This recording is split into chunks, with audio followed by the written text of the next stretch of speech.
Hey everybody, XEI here. We're about to watch the trailer for Dragon Age 4 that was released sometime, I guess a couple months ago. I feel like it wasn't a year ago, but it says 2018 Game Awards here. So I don't know if that was in December sometime or no, I don't know. But I do know that I've been dodging Dragon Age material for years at this point. And I knew this thing dropped because people on Twitter said get off of Twitter. And here we are. The game is now done. I do know that because of the image I saw last night that Solus is going to be a part of that. That's not surprising to me.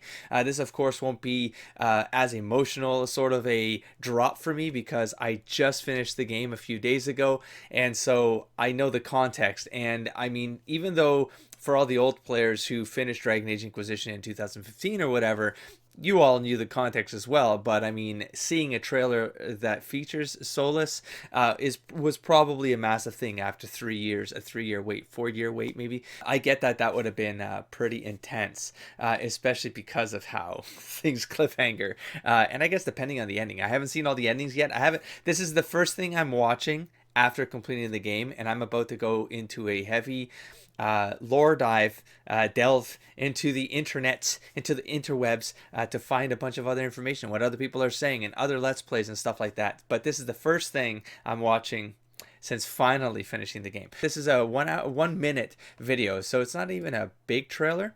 But yeah, let's see what it's all about. I feel like my settings are wrong. Hold on. We're good. All right. I mean, I can just imagine people waiting for this for so long, though, right?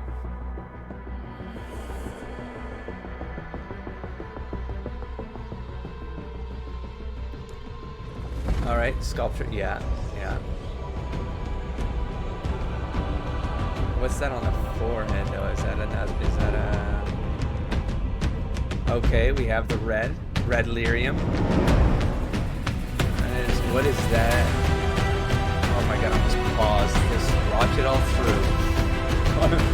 Okay, so here we go. We have the Dread Wolf. We have Solus. So, you found me at last. I suspect you have questions. Oh, yeah. That was pretty good, though. Okay, well, you know what? I'm gonna here. Let's go back to the beginning. I need to see the details now. I suppose, I mean, I suppose a lot of people would have questions. So we have sculptures again. So we're gonna go back to here. Let's pause this. So this is probably I mean, it looks dark-spawny to me, right?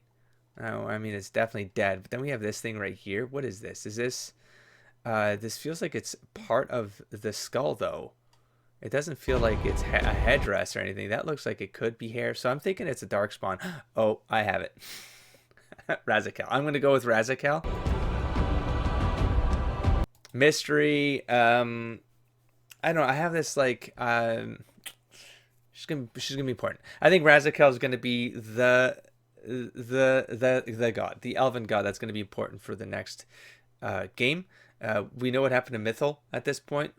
I mean, we don't know. We've seen what happened to Mythal. We don't know what happened to Mythal. And I don't think it's over. I think Solus. I think there's other stuff going on in some other space within Solus. I don't know. But we do know Razakel has not been awakened. I'm going to go with that.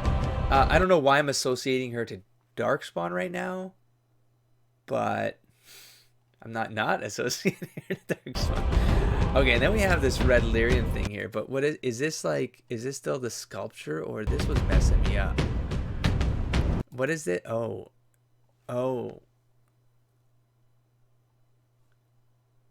is this upside down? Because I have theories about upside downness. Oh, I see. Hold on. there it is. Okay, see, now I see it. It took me a while. I had to like, so there's the head we were looking at with the thing here. The heck is this? We have red lyrium at the bottom. Is this another body here? And an arm? It almost feels like no, this is messing me up. I'm not entirely sure what's going on down here, but I know, but that, I mean, There's some implications about there being red lyrium at the base of this. Um, Maybe there's an awakening. The red lyrium is infecting potentially. She's gonna like could be. She could be. Like a Corypheus or something like that. Like something that's gonna be come into play. I mean, heck, this could be Mythal for all we know. It could be any of them. But I mean, this has to be an important figure. It could be Mythal because the whole exchange that happened there, and maybe she comes back in a different form. She reconstitutes herself. Now, I do feel this red blight is going to be important, as if it's maybe it's going to infect the last of the slumbering old gods. And then we have Solus with this circle thing, so it's almost like a binding circle or a protection, like kind of keeping it at bay. And I've thought about this a while, like, you know, because I think the ages are 100 years each, right? And so at the end of each age, if I remember the codex correctly from years ago at this point, because I haven't really looked it up, it's like every 100 years they prophesize the next important thing that's going to dictate the next 100 years. And eventually this game has a shelf life. It has an end unless something is done to reverse the idea, so that the franchise is called Dragon Age. It's not going to be called anything else unless they do say this franchise as it's known is changed. It's no longer the Dragon Age. It's going to be the Titan Age or whatever the case might be, right? Now, I do think this sort of stuff is important. This golden circle here and this golden circle, it's very simple. There's like these other, black half circles. Well, there are 7 of them. So 7 of them, there were 7 old gods, sleeping gods. There are 2 left. We've Dragon Age Origins dealt with the 5th blight. That was 5 dragons awakened and put down. There should be 2 left. One of them is Razakale. I don't remember enough. I don't remember the gods enough to know where the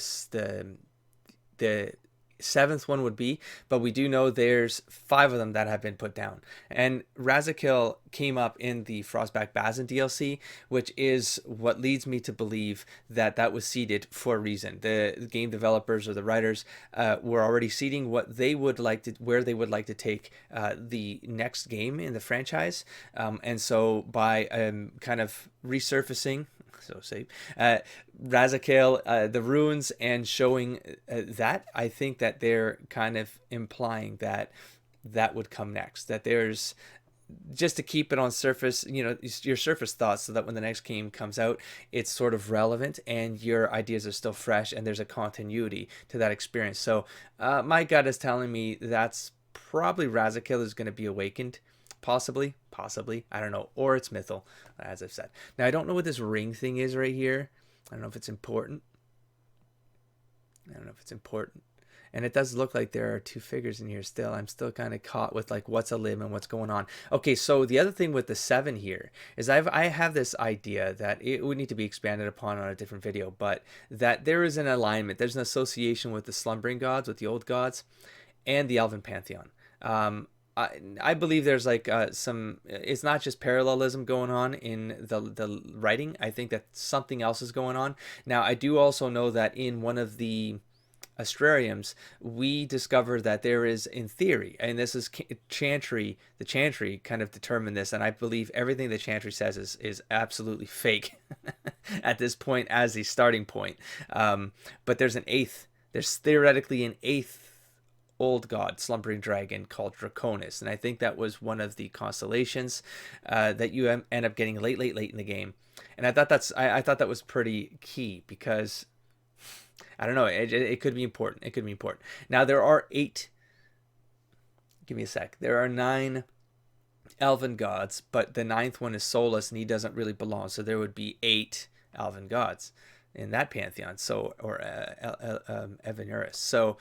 So you know what I mean? Like it's too coincidental. I feel like that's probably important. And I'd even extend that to say that the Forbidden Ones are likely tied into this somehow. Now, we know of 4 of them in the game. We've seen 3 of them and taken them out in the trilogy.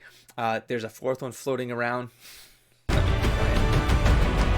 which I talked about in my comments a little bit. You found me at last. I suspect you have questions. So I talked about it in the comments a little bit, or in the videos, in my commentary, in the very final part of the LP for Inquisition, but I have, and I'm sure it's not going to be, I'm sure it's not going to be a I common suspect you have questions. idea, but the fourth forbidden one we haven't encountered yet is the formless one. The formless one to me is this amorphous thing that can change shape. I align it with like a certain form, like deception. I always have this idea like a Lovecraftian kind of mass with multiple eyes. I keep seeing the motif of multiple eyes when I'm looking at things referring to Fanharel. We've seen Solus's card with the tendrils coming out the back and then the figure kind of hovering over him. So in my opinion, like he has bound something to him the same way that in the games we've seen spirits bind to mortals and we've seen demons possess mortals. I have a feeling Solus was one of the, and I forget how the I forget how the codex goes, but I believe there's a codex that implicitly, like it implies that Solus was the first one to figure this out, to bind, I think, or at least bind in the way that we understand it from the lore's perspective. I still believe there was some sort of something happening, even though the lore has told us that the Evanuris are essentially elven magisters. They were just mortals who had a lot of magical power. I believe that they had that magical power because there was some sort of alignment with the spiritual forces. Something, those protoforms still exist in the setting. They still exist. The forbidden ones are those protoforms. And I believe that extends. It's not that there was just four. I think we know of four. I think there were more than four that represent this sort of. I don't even have the words for this yet, but like the pre-world, that before there's like something that structures how the world even forms, whether that's when the Fade was intrinsically tied to our Lathan, or the idea of I see the world's cosmology as a duality, that there's the physical and there's the intangible, and then that's come together and it's formed. So you have like creation and you have ideas, you have the ability to manifest ideas and turn them into things. We see that at the end of the game in that one area in the crossroads. But then we have the creators, or I mean the Titans are literally they create stuff like land masses and stuff like that. So you have physical intention, they come together in the cosmology in my head. And so the Fate sort of is a binder. I sort of see the Fate as a binder, and then the it's what's beyond that. And then there's like a fourth element to all of this, which is we've heard it described as the void, we've heard it as the beyond. I think the Chantry mentions it as the void, and to me is like, well, that's already fake. They're just trying to, it's kind of, they're trying to find the opposite of, it's like the heaven and their hell. It's like this world's hell. It's like this is where things go and nothing exists there. It's like the hell. And then we have the beyond for the elves, which is like when you die you kind of walk and then get to the beyond sort of. And then there was a third one, and then there's the abyss, and then we get the Uncharted Abyss from the Descent DLC, which is a physical area that is on the way to the kind of Titan's heart, and then you can fall into the sky. So I think all of those things are possibly kind of connected, because it's all a journey through the cosmology to get to this idea of something before all of that, and that's what I think represents where the forbidden ones exist, or where they've been contained now to the outer areas. So the beyond for me is like the outer area, or it could be like the super inner areas. So it depends on the perspective, because this world, of course, could be the hollow world, could be the hollow world, could be the disc world. I just don't know. It could be something else. We can all speculate that and have our own fan theories and talk about this for years. I'm sure we have been, because I mean I'm really late to the party, but everyone's been talking about this, I'm sure, and I'm gonna delve into that after this video over the next couple days. But back to the forbidden ones. So yeah, if he bound the forbidden one, or they've got some sort of alignment, like he's worked it out. He's worked out a way to, like, because he was immortal to begin with. So for him to get the level of power of the Evanuris, I don't know like how he managed to like be as powerful as them, but not belong to them, but also not belong to the other side. Well, how do you get that? Well, maybe because he's in this elf that has enough magic to then create this binding scenario with one of the older gods, the older forbidden ones, which could be essentially god demons, and somehow he's part of those two worlds. together. He's part of those two worlds. And we have that theme going on in the entire franchise. We have origins with the, when we first get introduced to how abominations work.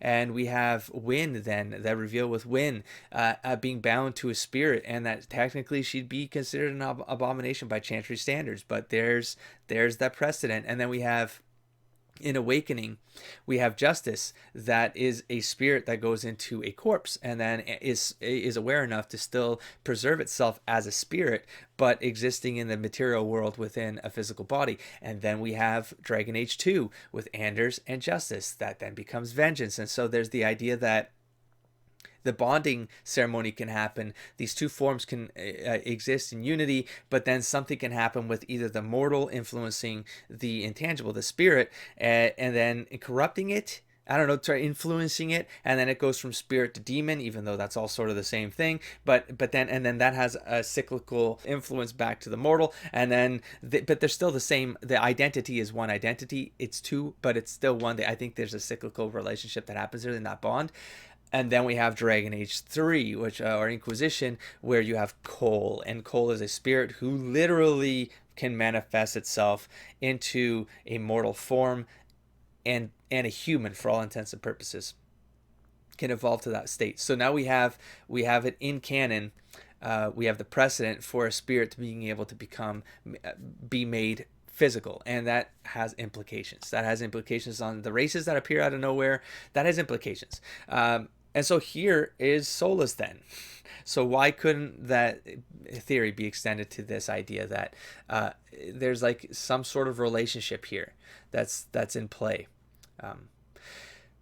So there you go. So we have questions. Yeah, we absolutely have questions, because this whole franchise is built upon ambiguity, and they give you just enough information where you can construct your own hypotheses, and you can have these, you can engage in the community. I hope you picked up on anything that might have been different or got you thinking a little bit differently about this trailer. I'm sure there's other breakdown videos out there for this trailer. I will probably be watching them to see if I've missed anything, or if there's anything that can add to my theories. I think there's I'm sure there's tons of stuff out there that I'm going to be diving into. I just hope I don't encounter those kinds of dynamics in the community that really bring the mood down, where it's just people bickering at each other and yelling and getting really, really, I don't know.